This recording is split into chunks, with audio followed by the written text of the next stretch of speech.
ಲಿಂಗಕ್ಕ ಹಸು ಬಂದು ಹಾಲಿನ ಅಭಿಷೇಕ ಮಾಡಿ ಹೋಗ್ತಿತ್ತಂತ ನೋಡ್ರಿ ಈ ಜಾಗದೊಳಗ. ಇದು ಯಾವ ಊರು ಯಾವ ಸ್ಥಳ ಅಂತ ಹೇಳಿದ್ರ ಬೀದರ್ ಜಿಲ್ಲೆ ಔರಾ ತಾಲೂಕೊಳಗ ಒಂದು ಅಮರೇಶ್ವರ ದೇವಸ್ಥಾನ ಅಂತೇಳಿ ಅದ. ಈ ದೇವಸ್ಥಾನಕ್ಕೆ ಸುಮಾರು 100 ವರ್ಷದ ಇತಿಹಾಸ ಅದ. ಅದಲ್ದೆ ಇನ್ನೊಂದು ಏನಪ್ಪ ವಿಶೇಷತೆ ಅಂತ ಹೇಳಿದ್ರ ಈ ಔರಾದ ಊರು ಇಷ್ಟೊಂದು ಡೆವಲಪ್ಮೆಂಟ್ ಆಗ್ಲಿಕ್ಕ ಈ ದೇವರೇ ಕಾರಣ ಅಂತ ಇಲ್ಲಿನ ಜನ ಅಷ್ಟೊಂದು ಭಕ್ತಿಲಿಂತ ಹೇಳ್ತಾರ.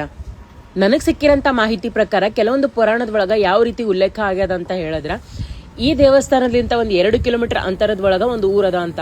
ಆ ಊರ್ಲಿಂತ ಪ್ರತಿದಿನ ನಿತ್ಯ ಒಂದು ಹಸು ಹಾಲು ಕೊಟ್ಟು ಹೋಗ್ತಿತ್ತಂತ. ಅದೇ ರೀತಿ ಮಾಡ್ಬೇಕಾದ್ರ ಒಂದು ದಿನ ಮಾಲಕಗ ಅನುಮಾನ ಬಂದು ಆ ಹುತ್ತದ ಒಳಗೆ ಏನದ ಅಂತೇಳಿ ನೋಡ್ಬೇಕಂತೇಳಿ ಹುತ್ತ ಹೊಡೆದಾಗ ಒಳಗೊಂದು ಲಿಂಗ ಇತ್ತಂತ, ಅಂದ್ರೆ ಒಂದು ಉದ್ಭವ ಲಿಂಗ ಇತ್ತಂತ. ಅವಾಗ ಅಲ್ಲಿ ಅಮರವಾಣಿ ಕೇಳಿಸಿದಾಗ ಇಲ್ಲೊಂದು ಅಮರೇಶ್ವರ ದೇವರನ ಅಂತೇಳಿ ಗೊತ್ತಾಗಿ ಇದೇ ರೀತಿ ದೇವಸ್ಥಾನ ಕಟ್ಟಿದ್ರಂತ. ಅದಲ್ದೇನೆ ಈ ಔರಾದ ಊರು ಒಳಗ ಈ ಅಮರೇಶ್ವರ ದೇವಸ್ಥಾನಕ್ಕೆ ಬಹಳಷ್ಟು ಪ್ರಾಮುಖ್ಯತೆ ಕೊಡ್ತಾರ. ವರ್ಷಗೊಂದು ಟೈಮ ಜಾತ್ರೆ ಮಹೋತ್ಸವ ಪೂರಾ ಅದ್ದೂರಿಯಾಗಿ ಮಾಡ್ತಾರ.